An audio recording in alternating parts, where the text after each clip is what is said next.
You mentioned that, last point, Mr. Presiding Officer, you mentioned that the case before the DOJ is still ongoing.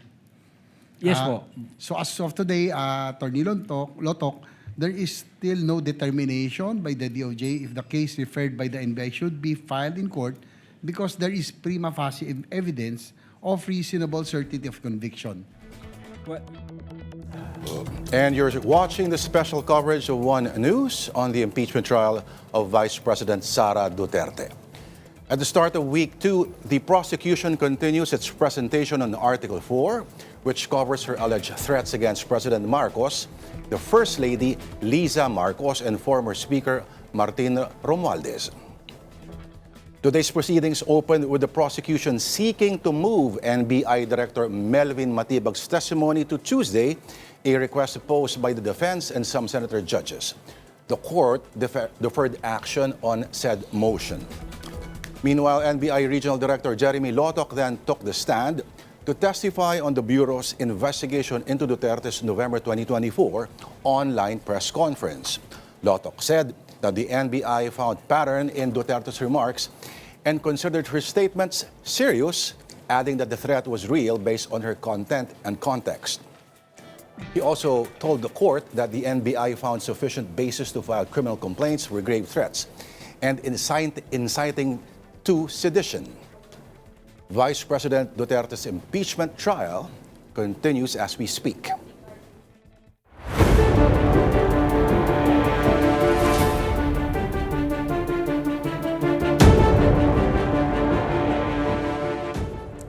And you are watching Political Beat. I'm Lourdes Vera.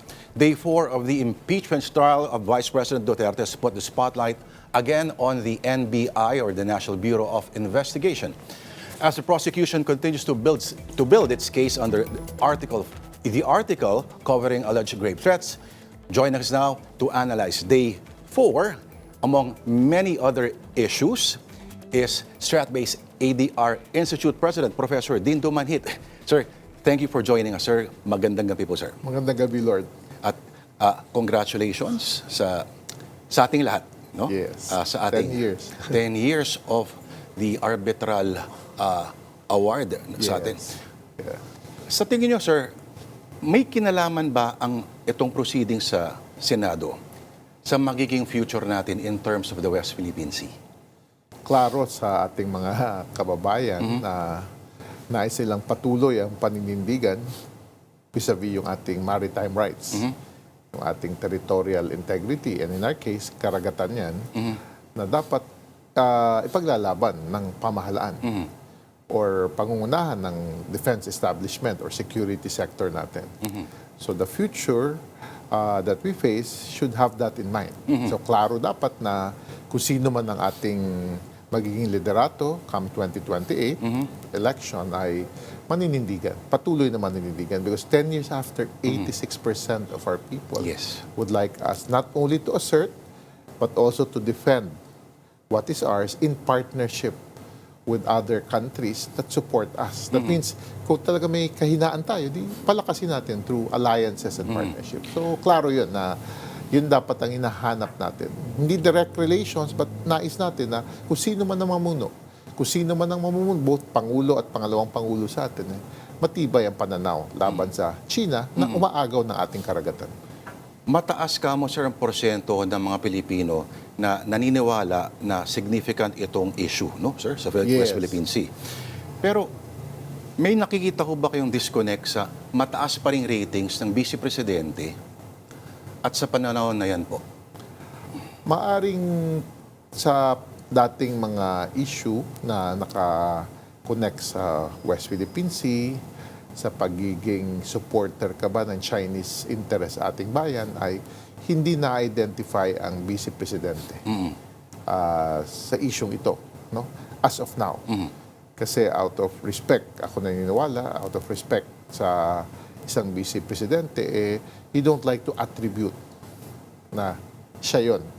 Pero klaro dapat na sana yung actions niya will not lead towards that. Kasi mayroong basihan na madaming engagement, madaming continuous statement, hindi lamang siya, kundi pati yung kanyang mga kapatid na mukhang malapit sila sa China, malapit sila sa bagong liderato ng Chinese Embassy sa ating bansa. So, yan ang dapat tingnan siguro pagtungo natin sa 2028. Anong ginagawa niya?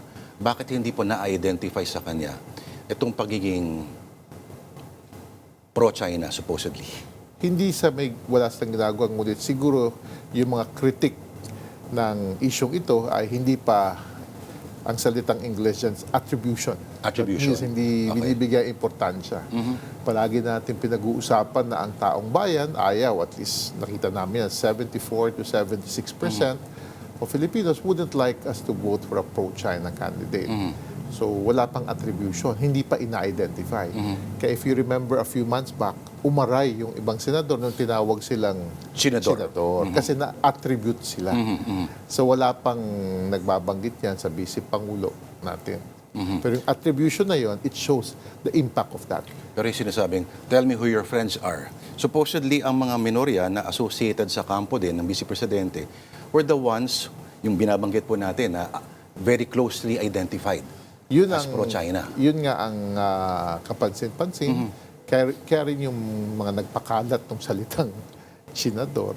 Kilala ko po yun. Di ba? Yan ang ating mga titingnan kasi parang talagang, kaya I always have tinamaan. Mukha ano? Tinamaan. So kasi nga, for the first time, may attribution tayo. So titingnan natin sa 2028 kung merong magiging attribution among candidates. Hindi lamang limited kay pangalawang Pangulo, pero tingnan din natin, baka may iba pang kandidato. Very blatant naman kasi yung kanilang defense.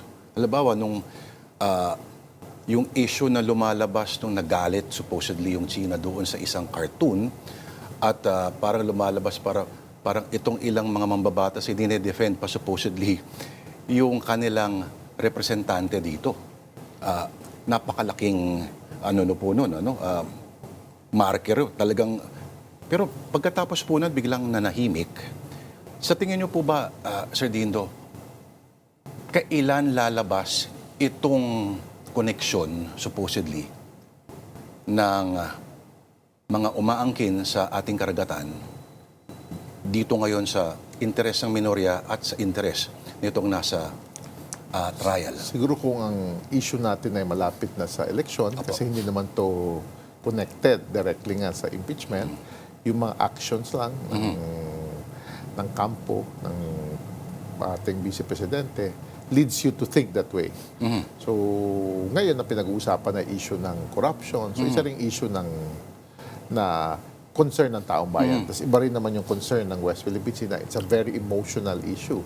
Hindi siya top of mind ng tao kasi ang tao ay hirap, gutom, kulang ang trabaho, mababa ang kita.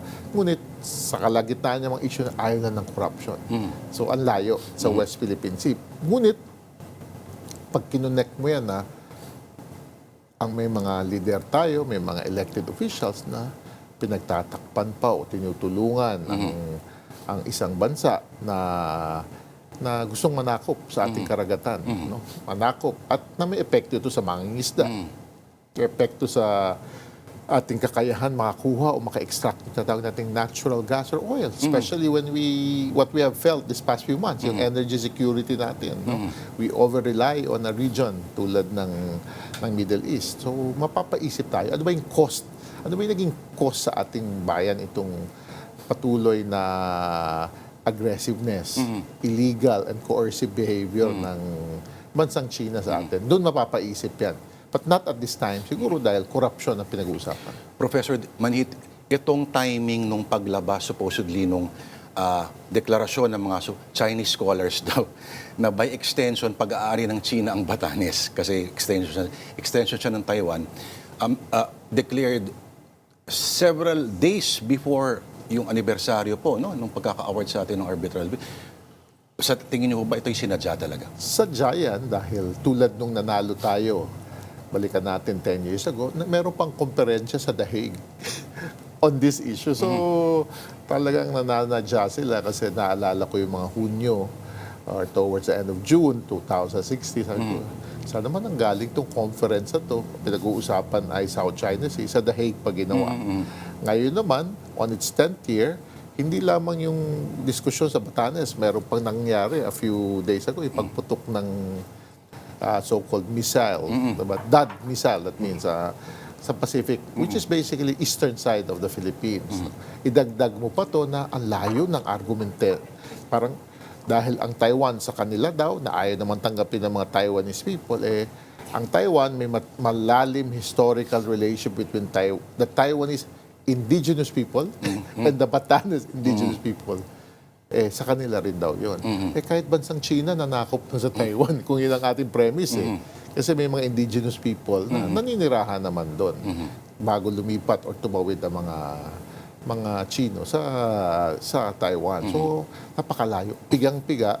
Pahirap talaga pag ang palagi kong pinaglalaban at nais iparating sa taong bayan, ang Pilipinas naman wala tayong sinasakop, wala tayong inaangkin. Ang inaangkin natin or kiniklaim natin ay yung atin under international law.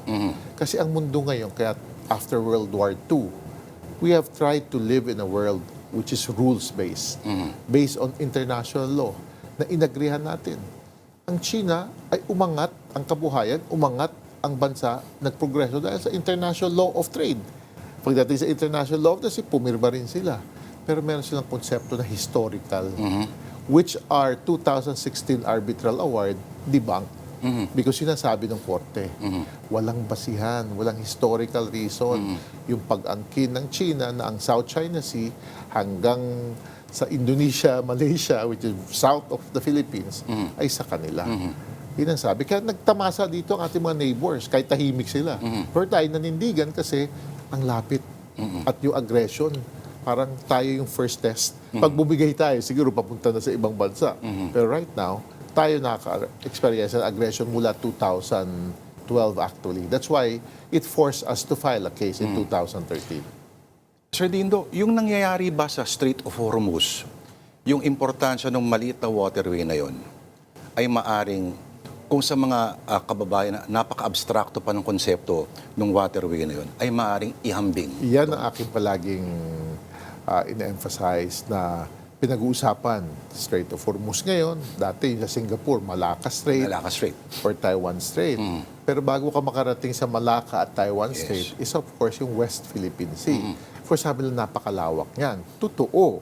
Pero ngayon may mga artificial island. Yes. Sa Spratly, sa Paracel. Pag maagaw pa yung Scarborough, so lumiliit suddenly ang West Philippine Sea at South China Sea. Then that becomes what we call a maritime choke point. And I want to remind everyone listening to your show, whoever controls the sea, controls the air also. Yeah. So that means, kung sino man ang lilipad sa lugar na yon, delikado rin. Ngayon pa nga lang winawarning yung mga dumadaan. Kaya dapat, importante sa atin na maaaring malawak, hindi choke point dati ang West Philippine Sea at ibang lugar ng South China Sea, but with these artificial islands that was built the past 10 years, magiging choke point na yan. Kaya napaka-strategic ang ating paninindigan dahil it provides a legal basis for all international ships which are responsible for trade, global economy, to move. Because tayo, okay lamang yan. Hindi natin inaangkin to at pinadadaan natin sila as under the freedom of navigation. Sir Dindo, ang pinalalabas kasi na alam natin na lahat ng pinag-uusapan natin may parallel na mga nangyayari sa social media. Sa social media, iba yung narrative naman, sir, no?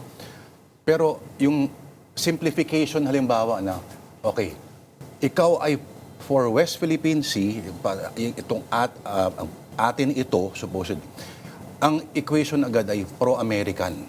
Yan ang maling-mali. Tayo ay pro-Filipino. Ang nagsasabi niya na yung bansang China kasi pinag-aaway-away tayo sa ating bansa. Tayo nga ay hindi lang pro-American. Tayo ay kinakampihan ng iba't ibang bansa. Yung aming conference lamang. Nearly 30 diplomatic missions participated.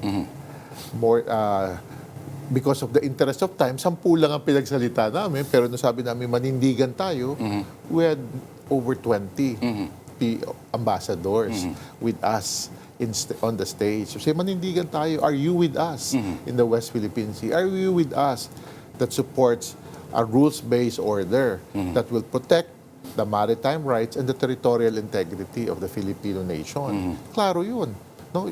bansang mga Europa, United Kingdom, sa norte natin, Japan, Korea, Republic of Korea, sa baba natin, New Zealand,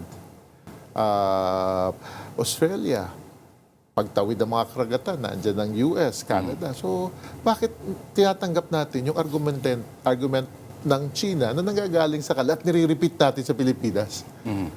Hindi naman nire-repeat ng mga taga-China yung argumento natin kasi bawal sa kanila magsalita. Hindi naman, wala silang paraan to find out. Yeah, diba? Kasi limitado. Pero tayo, bakit natin pinapayagan to? No, lahat ng action natin, nung nag-file tayo ng case para sa Amerikano, nanindigan tayo ng 10 taon para sa Amerikano, wala ba tayong respeto sa sarili natin? Na ito'y pananandigan para sa sambayan ng Pilipino at sa kinabukasan ng Republika ng Pilipinas. Kasi teritoryo natin to. People should realize that we are an archipelagic nation. A big percentage of our territory is sea.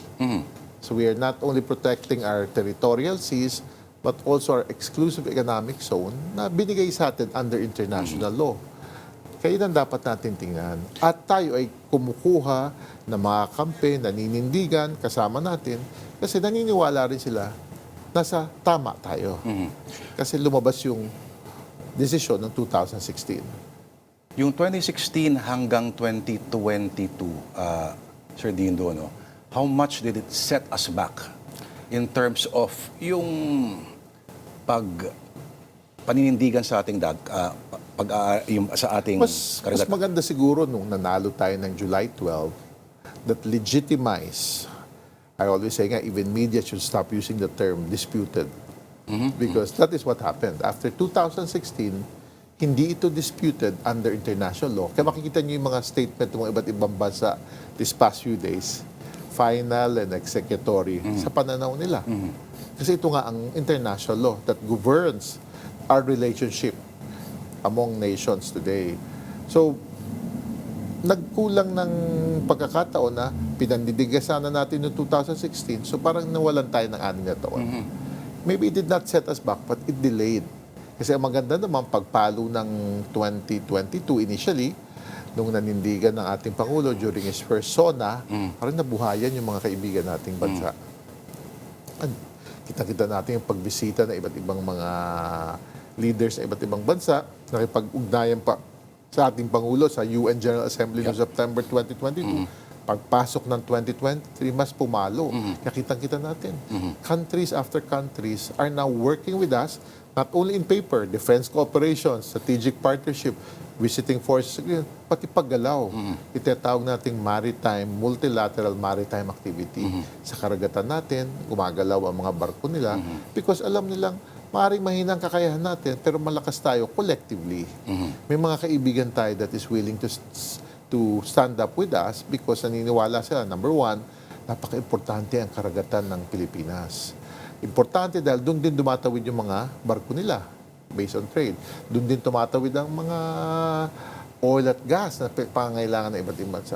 Doon din tumatawid ang mga kanilang mga military ships to protect also, to ensure that there is safety, peace and stability in the high seas. No? Pero tatawad sila sa ating mga dagat. Ang inyong Jedi Master na si Secretary Albert Del Rosario, yung isa sa mga unang noong 2013 pa lamang, ano? Pero may mga, in hindsight, may mga humihirit na, alam nyo bakit nanggigigil yung China? Kasi losing face is a big deal sa kanilang kultura. Parang ganun daw yung ginawa natin, sir. May pamamahiya ng konti. At hindi lang konti pala. Sa mata ng buong mundo, we let them lose face. Kanino ba interest to? Di ba interest to ng Pilipino? Ba't ko isipin ang interest ng China? Ang gusto nga ng China, one-on-one tayo. Di parang suntukan yan. One-on-one ka, malaki yung isa. Nung ating kinampayan natin yung international law. Or Nagpalakas siguro, natin. ang gusto nang sabihin, Sir Dindo, may paraan na isettle ito? Wala itong paraan para isettle. Paano ito magkakaroon ng paraan? Sa ASEAN nga, pinigil nila ASEAN noong 2012 na pagsalitain ng Pilipinas tungkol sa isyong ito. So wala. Yung mga nagsasabi niyan ay linya ng China yan. At sa akin, magandang iharap sila at pakilala sa taong bayan kasi mahilig nyo i-quote eh. Banggitin na natin kung sino sila. Diba? Para magkaalaman. Itago Kaninong natin. linya, ba't parehong-pareho ng spokesperson ng China yung sinasabi nyo? Ba't ba concern ng China? Ang concern ko yung taong bayan, ang concern ko ang sambayan ng Pilipino, ang concern ko ang Republika ng Pilipinas. For 6 years, gaano katindi yung nagawa sa atin ng constant reminder pa from the occupant of Malacanang pa na wala tayong magagawa dyan. Kasi parang ang equation ay palaging hindi natin kaya to, mas malaki to, mas malaki to, mas malaki to. At nabawi ba natin yon, sir, itong mga Ngayon, nabawi natin, kaya nauubusan na talaga sila kasi pati Batanes, pinapasok na nila. Diba? Napapahiya na sila, nasabi nila, all alone yung Pilipinas. Paano tayo naging all alone ngayon? Ang Japan, pumupusta sa atin, di ba? Ang Korea nga, patuloy ang pag-supply. Tapos even economically, ang daming nais makipag-ugnayan sa atin. That means, kinoconnect nila yung defense to economic security. Eh, dapat, kung ito ay i-manage properly lamang na ating administrasyon at ipagpapatuloy beyond 2028, magpapalakas to. Hindi lamang na ating depensa, kundi ang ating ekonomiya. Kasi naiba ang ating ekonomiya sa ASEAN. Hindi tayo nakatali sa China. We're independent. Our economy is being driven by our consumption. And our consumption is being driven by either remittances, business process outsourcing, or the work that we generate inside the country. Hindi tayo export-oriented to China. So that makes us more independent. But imagine if we bring more investors who are now partners in defense and become partners economically, magpapalakas yan ang ekonomiya natin. Sir Dindo, paano ang gagawin natin kung, okay, tinuturo natin lagi na sa ilalim ng batas ay may karapatan. Tayo yung dineklara, no, na at ito walang karapatan ang China na maghimasok dito o makialam. Paano, sir, pag, okay, so ang stance nila ay, so anong gagawin ninyo? What you gonna do about it? Ano pong... May ginagawa tayo. Kaya if you've noticed, ang aggression ng China ngayon nasa northern part na natin. Kasi ibig sabihin, doon sa West Philippine Sea, kaya nga West, di ba? Yeah. Nakikita nila ang galaw ng ating gobyerno, galaw ng ating naval and maritime forces with other countries. Kaya ngayon, pati north, natitreaten sila. Kasi yung galaw nito, umaabot na sa north. Kaya ako naniniwala ako na yung pagbanggit ng Batanes kasi umaabot na doon yung tinatawag nating mga maritime exercises with other countries. Tama yan. Diba, tapos, nung huling balikatan, nagpaputok pa tayo, mga training exercise tayo na nagpaputok tayo ng mga missile. Sensitibo sila ron. Sensitive, pero ba't natin sila isipin? Ang iniisip na natin, di ba tayo dapat nagpapalakas? So sensitive, tayo ba nang gugulo? Hindi. We are a peaceful country. We believe on the stability of the region. But walang issue pag nagme-military exercise ang Singapore with the US Air Force kasi wala namang air space ang Singapore. Pero sa atin may issue kasi napakalapit natin. At nagugulo rin ang intensyon nila sa Taiwan. Kasi di ba sa Taiwan, pag nagme-military exercise tayo sa north natin, nakikita nila na kailangan kasama sa equation ng Pilipinas kung sasakupin nila ang Taiwan. Tayo Ano naman, pananaw nyo, sir? Talagang, it's not a matter of if but when. Anytime soon daw. No, I've always been a believer that it takes a lot of thinking for them to aggressively invade Taiwan. Diba? And they have to factor in, Taiwan plays an important role in the global economy. They found a way to make themselves so relevant in this digital world, which is the chips. Chips, of course. May gagalaw. May mga gagalaw at na iba't ibang bansa na tutulong sa Taiwan, naniniwala ako sa pananaw na yan. Tapos naandyan din yung issue ng Japan is concerned also if something happens to Taiwan dahil a little close to them also, parang tayo rin, no? May mga, hindi lang tayo, may mga nationals malapit din sa atin. Tapos yung Hindi lang yun, sir. May historical sugat sila doon. Oo. Hindi na kailangan itong mga ganito para konting pitik lang yan, Kaya sir. ngayon kaya dapat ako naniniwala ako. Yung iba kasi they believe, especially those who really focus on war studies. Ako naniniwala pa rin ako na minsan. That's why kailangan lang tayong pumorma at magpalakas para ma-deter. I like to use that word. Para mapigilan yung aggression na yan. Yung sinabi niyo, sir, sa inyong talumpati no, isang linggo, parang ito yung pushback. Hindi lang isang statement, hindi isang practice. Yung mga ginagawa, sir, halimbawa ng mga grupo, halimbawa ng atin to, yung mga ganong exercise, anong dating sa kanila kaya nito, sir? This one naman, yung atin ito, this is civil society. At ito sila ay hindi lang civil society at the national level, but civil society engaging with our fisher folks. Which is the reason why we stand up for these things. No? So maganda yung mga activity nila, pero mas maganda sana kung mapalawak pa natin no, ang sektor na ito na matutulungan ng atin ito o mga organisa, then tie it up even with local government. So it becomes what I call a whole of society. Government likes to use a whole of nation. No?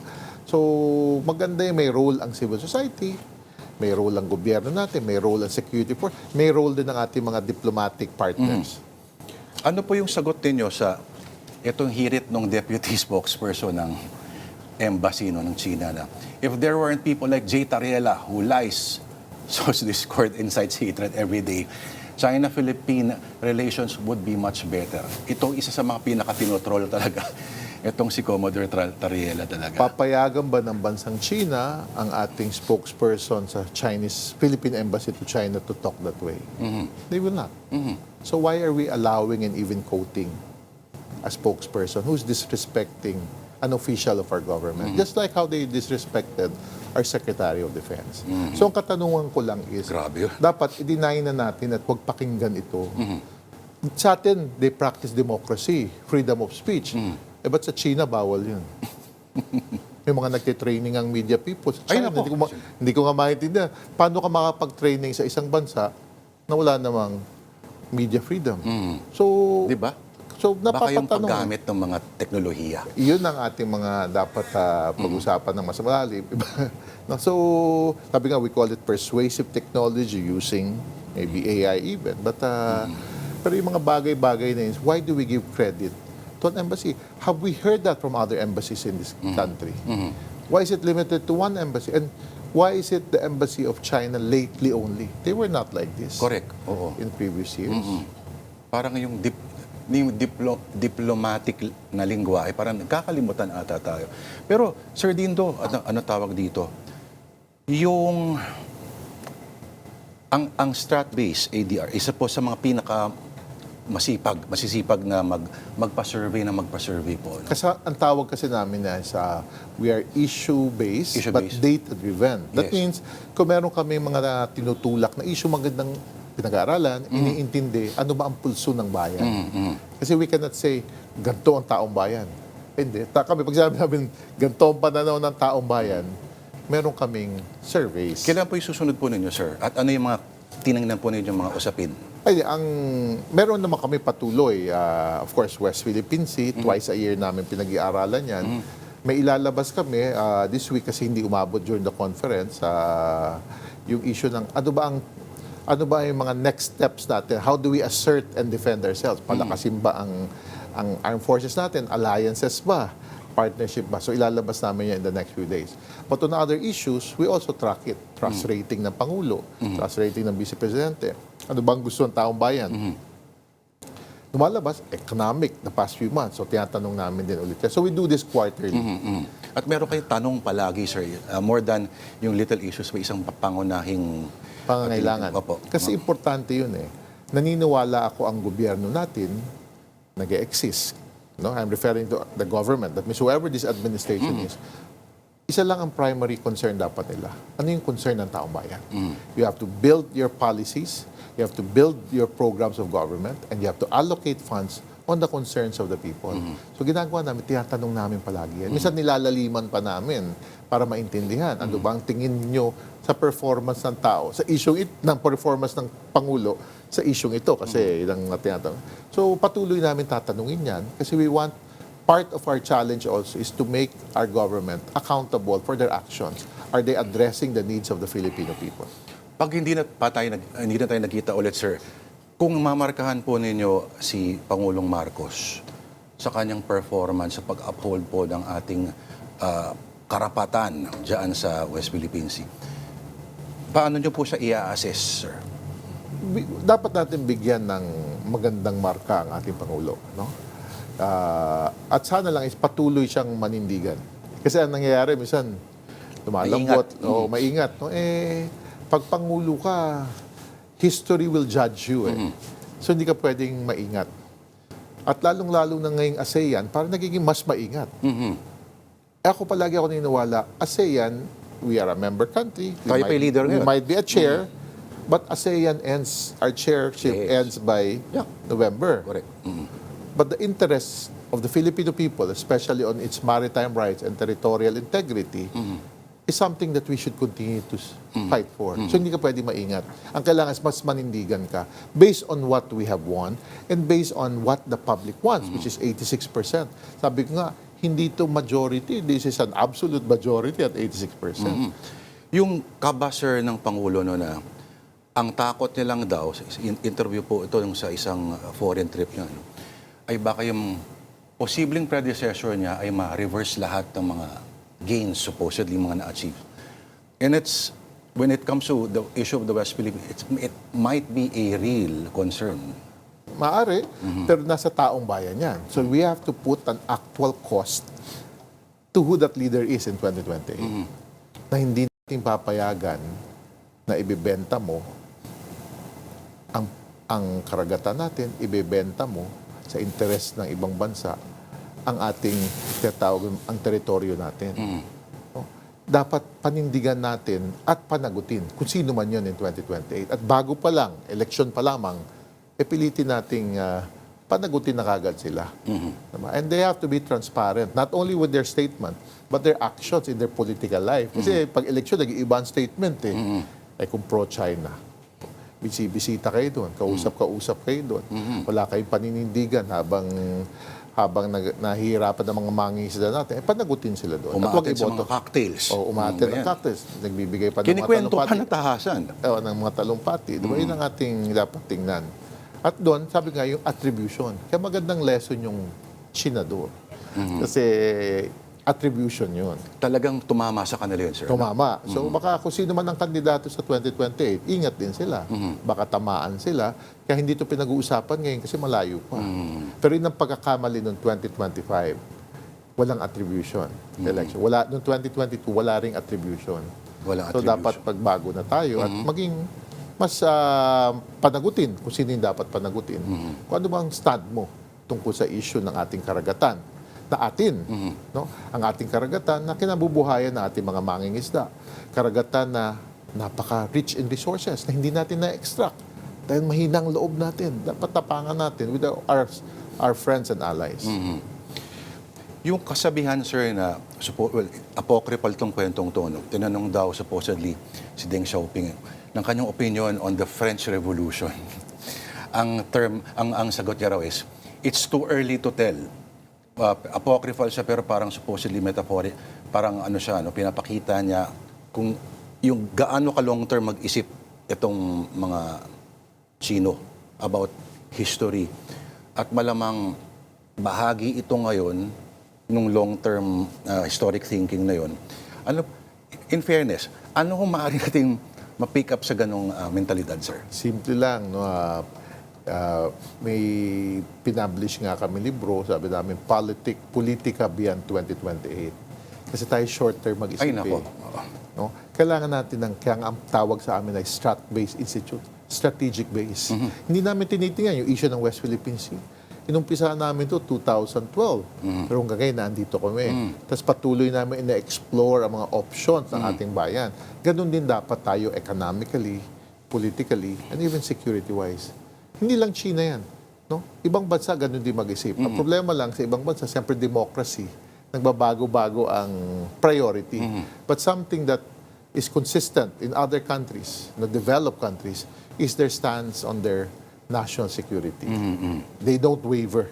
At sana tayo, at a minimum, we don't waver, then we add strategic thinking. Geostrategic thinking. That means, where are we in this world today? And what are we in this world today? We are not a small country. We're, 34, 35 in the biggest economy of the world. We have a population of 115, 117 million, depending on the extrapolation for the 2024 census natin. Tapos, lumalaki ang ating bayan. No? At yung hirit na right makes might ay may paraan para Yun ang sabi nga nila, the great equalizer between a small and a big country is the law. Akala ko, sir, sasabihin mo, guerrilla warfare. Ay, hindi. Ako naniniwala ako na rules-based order na gamitin mo ang batas because yung batas na yun allows you to build partnership, allows you to build alliances na palalakasin ang ating bansa. Isa sa mga pinakasikat na libro pagdating sa economics and policy, itong mga nakaraang mga dekada, yung Why Nations Fail. Yes. No? At yung sinasabing, hindi magtatagal itong China economically kasi yung kanilang extractive economy, balang araw ay aabot daw sa ganung punto na. Kasi hindi siya inclusive economy. Yes, oo. Ang Philippines may pagka-extractive, kaya nga galit tayo sa dynasties. Okay. Diba? Kaya tayo, we need to be more inclusive society. And right now, of course, there have been attempts to really lower yung inequality sa ating bansa. Pero very critical din dyan, yung, as you quote, why nations fail, is yung institutions. That means, whatever happens politically, dapat ang institutions natin matibay. Ano ibig sabihin nun? There should be transparency, accountability, and responsiveness sa ating institusyon. I bring this up kasi in-interview ko noon si Justice Carpio. Okay. Sabi ko, sir, pag wala talaga, sir, tayo magagawa, parang when all else fails, militarily, diplomatically, sabi niya, to the effect that China is just one economic crash away. Tapos, itong mga to, ano mangyayari sa kanilang mga base dito sa mga installations sila dito sa mga isla. Sooner ay mapapabayaan na lang yung mga yan. May pininta siyang senaryo, sir, na parang may pagka-apocalyptic na island setting para sa China.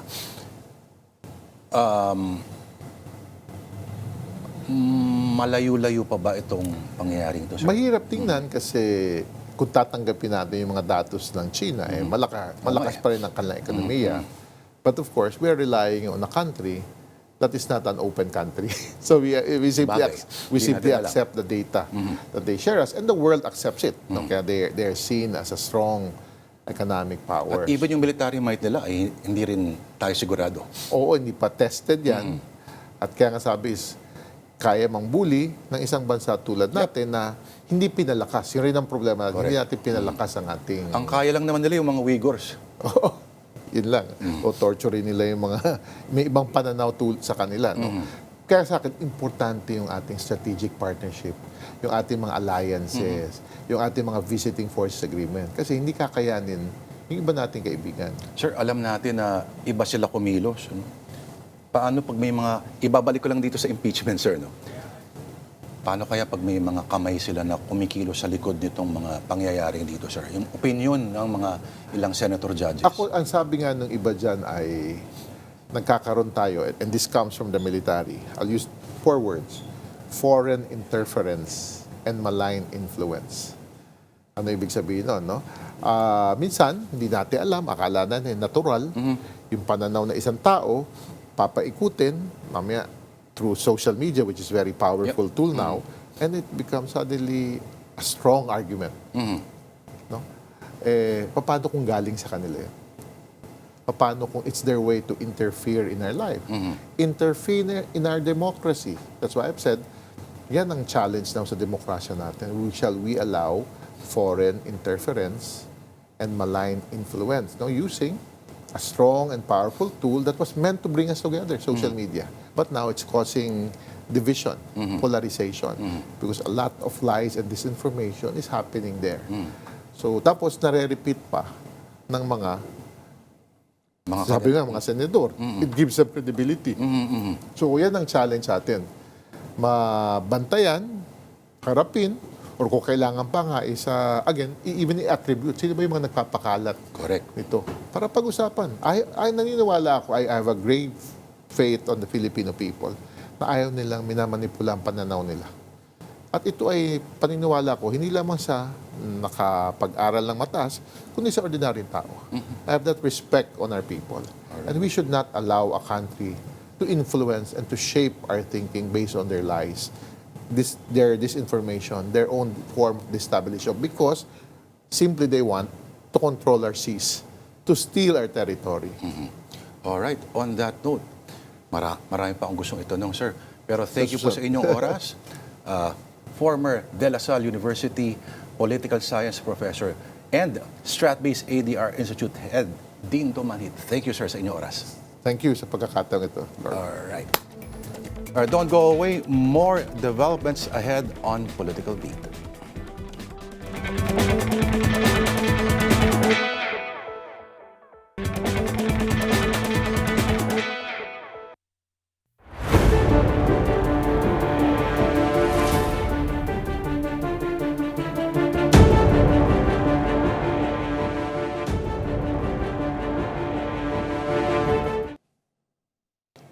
And of course, you're still watching Political Beat. The defense team of Vice President Sara Duterte has begun its cross-examination of the prosecution's second witness, NBI Regional Director Attorney Jeremy Lotoc. And for details, we talk to our mobile journalist, Merimon Reyes. Merimon, okay, tuloy pa rin ang ngayon ang trial at mukhang kanina pa itong cross-examination ng depensa kay Attorney Lotoc. Tama, Lord, at mukhang wala pang indication kasi tinanong ni Presiding Officer Senator Jesus Codero, itong si Attorney Mark Binluan from the defense kung winding up na ba siya, ibig sabihin anytime magra-wrap na ba siya sa cross-examination. Ang huling sinabi dyan ni Attorney Binluan, far from it. So currently ongoing yung cross-examination ng defense dito kay NBI Regional Director Attorney Jeremy Lotoc na sinasabing serious at totoo at aktual itong threat na bitiwan o yung pagbabanta, yung assassination plot ni VP Sara Duterte kay Pangulong Bongbong Marcos, First Lady Liza Araneta Marcos, and former House Speaker Martin Romualdez. Yung huling mga narinig natin, for example, ang natanong kanina ng defense kung ang NBI daw ba ay mayroong bias pagdating sa ginawa nilang investigation. Ang nasabi naman kasi raw, considering daw yung structure sa government, na executive branch, ang DOH, ang kailalim dito, ang NBI. So, tinatanong kung may bias daw ba itong NBI sa ginawa nilang pag-iimbestiga.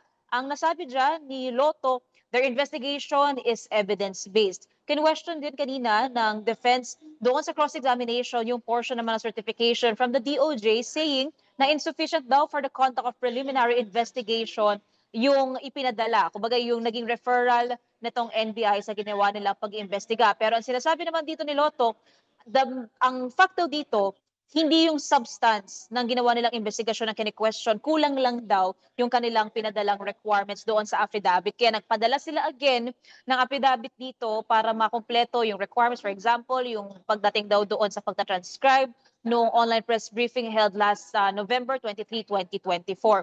Tapos yung iba pang mga nakita naman natin ay yung sinasabi naman ni Attorney Lotoc na hindi nga raw nila binago yung affidavit, nag-require lang daw ang DOJ na kulang daw kasi sila ng affidavit as to the fact na ni-record yung video, kulang daw sa kung sino nag-execute, nung sa transcribe, but it's not the substance of the affidavit. So far yan yung pinaka tinututukan ngayon sa cross-examination nitong defense. Lord. Parang technical pa rin, Merimon, ano? Pero yung sa prosecution kanina, yung sa kanilang doon sa second witness kay Jeremy Lotoc, ano ba so far ang na-establish nila or sinubukan nilang i-establish?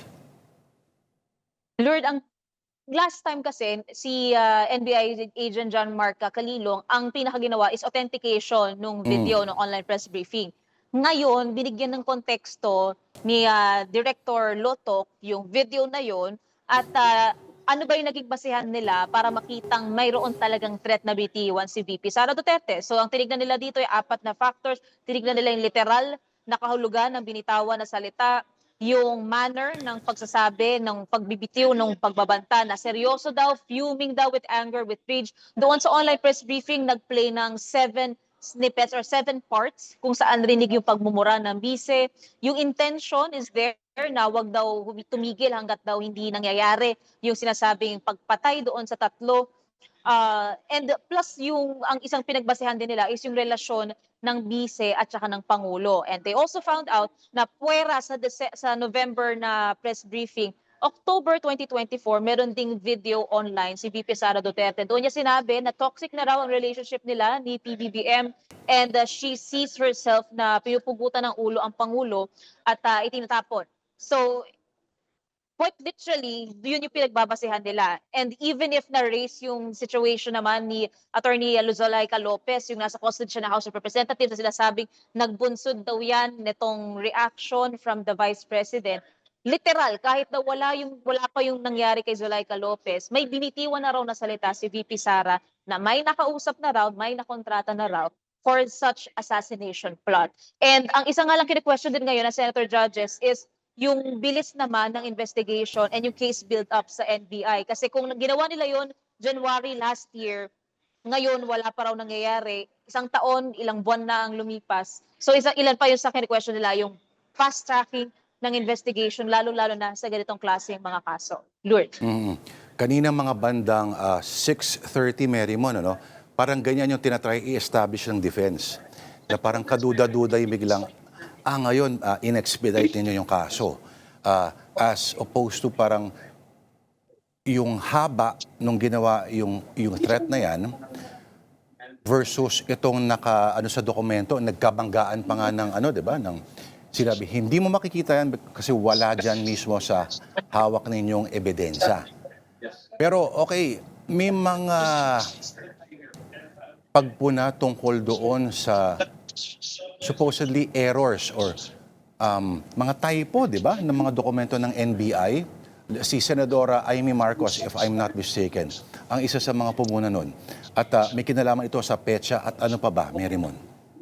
Tama, Lord. Kanina, itong Senator Judge Amy Marcos, ang kinwestiyon niya is yung date na nakalagay doon sa affidavit and even sa subpoena na ibinigay o ipinadala ng NBI sa ilang media outlets na humihingi ng kopya ng full video ng online press briefing noong November.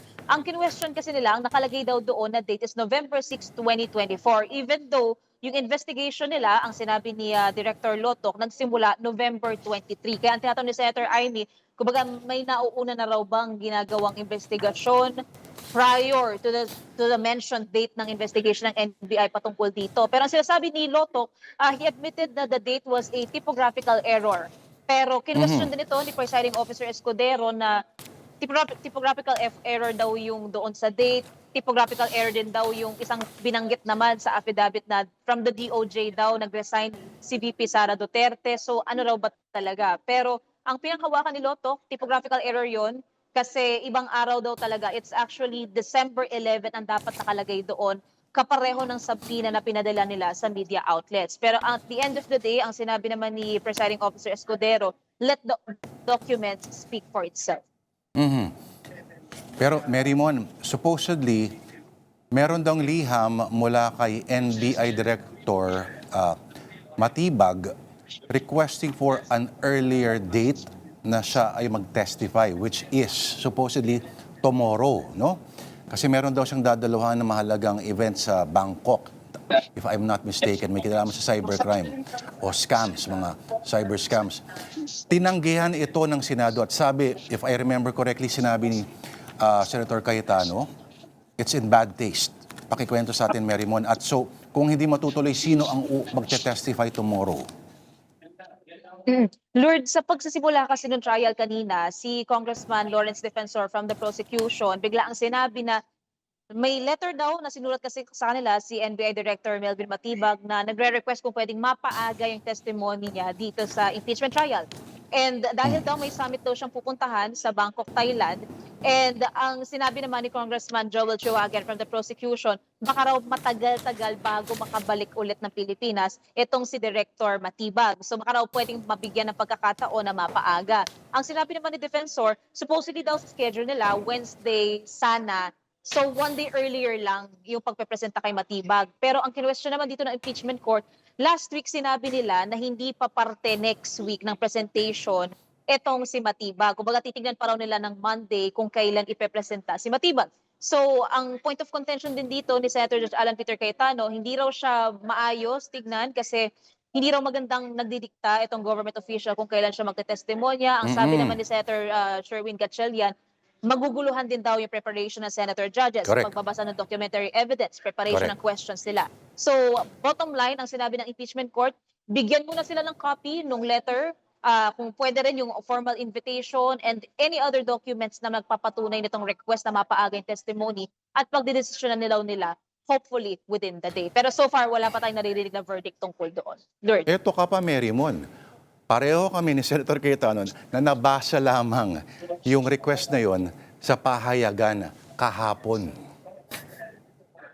Yeah, yun yung Lord, kaya ang nire-request din ng defense team ni Attorney Binluan kung pwede rin daw silang mabigyan ng copy rin ng formal invitation, hindi lang daw nung letter. So, ang sabi naman ni Presiding Officer Escudero, i-produce kung ano yung meron and then aaralin daw ng Senator Judges, aaralin daw ng impeachment court at magbibigay raw sila ng verdict. Ang request kasi ng prosecution, kung sakali man, bukas mapapaaga, kung sakali mapagbibigyan. So tomorrow may pepresenta rin itong si NBI Director Matibag, pero pagkatapos niya, tuloy pa rin naman daw sa supposed schedule na si Attorney Zulaiko Lopez, Chief of Staff ng OVP, tuloy pa rin naman daw tomorrow and then Wednesday from the House of Representatives na opisina nila ng Sergeant at Arms, si Captain Belinda Bello ang ipepresenta. Okay, Mary Mon, huling tanong na lang ito, no? Bago tayo nag-usap, ano ang naabutan mo kanina, mukhang parap up na ba ito? Kasi kanina nung mga bandang 5, before mag-5, nung sinabi ni Presiding Officer Escudero na magbe-break muna, ang sabi nila, we're gonna be in for a long night. So mukhang nasa last few legs na ba itong araw na ito o mukhang mahaba-haba pa ang mga tanungan? Lord, ang sabi kasi ni impeachment court spokesperson Attorney Reggie Tonggol, swerte na raw kung 6 p.m. matapos ng maaga. Pero ang nakikita nila sa pag-aaral last week, 7 p.m., 8 p.m. pwedeng abutin itong trial days. Pero it would really depend sa flow ng questioning ng lawyers, sa answering ng witness, sa cross-examination, kung magkakaroon pa ng redirect examination or recross-examination. Lahat daw yan kailangan i-consider sa mga susunod na oras at araw. Pero for now, naabutan na natin yung 8 p.m. mark na sinabi ni Attorney Tonggol. Kaya ang aantabayanan natin kung is it possible na magkaroon ng motion from among the senator judges, from among the parties, or from the impeachment court itself na ipagpaliban na muna until tomorrow. Pero kasi ang huli sa ating nasabi patungkol sa impeachment trial, 1 to sawa kada araw ng trial proceeding. Pero so far naman, ang schedule pa rin bukas, 2 p.m. ang pagtutuloy ng impeachment trial. Lourdes. Alright, nung sinabi nila na i-expedite, pasimplihin, mukhang ginawa yata nila yung kabaligtaran. Maraming salamat sa iyong oras. Our mobile journal sa Senado, Mary Mon Reyes.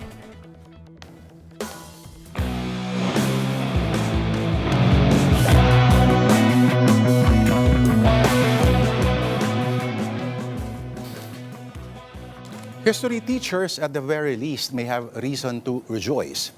At least, for one, the references go beyond TV shows and Hollywood blockbusters, unless it was the Disney version of Anastasia. Even some senators are finding out about the Romanovs for the first time and might even express surprise that they aren't really from Rome, nor Romans. The reference about the operation's name harks back to 1918 at 2 a.m. of July 17. When Bolshevik soldiers lined up in a basement and shot Tsar Nicholas II and Tsarina Alexandra with their 5 children and 4 of their loyal staff. It would be foolish to simply focus on the murder of the royal family. What must also be considered is the 3 centuries of the family's dominance over Russia and how the incompetence of the Romanovs and misrule led to a violent revolution. But in attempting to make this parallelism to present Philippine families in power, we may be actually pointing to the wrong surnames, especially if you consider that there have been recent attempts in Russia to romantically whitewash the Romanovs' legacy and how their portrayal shifted from inept sovereigns to innocent martyrs in just a little over a century. Well, we Filipinos did not have to wait that long. We did that for the Marcoses in just 36 years. Perhaps this inaccurate analogy shows how unseriously we take our lessons from history. Because if we did, we'd be pointing to a more recent family to another country, but with a similar sounding name, Romania. I refer, of course, to the Ceausescus, whose brutal 15-year rule came to an end in 1989 with a public execution of Nicolae Ceausescu and his wife, Helena. The date, December 25. We will not comment on how some countries truly know how to give themselves the ultimate Christmas gift, but there are comparisons to be made with both families. Both spent their final years detached from the reality outside their palace walls.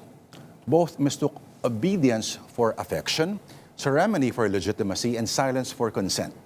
They were both accompanied by their wives, who also left their personal influence on their respective regimes. And both families believed themselves indispensable. Yet history also reminds us of an uncomfortable distinction. The Romanovs were swept away by a revolution that promised a brighter future but soon gave birth to another authoritarian state. The Ceausescus were overthrown at the twilight of that very same communist experiment.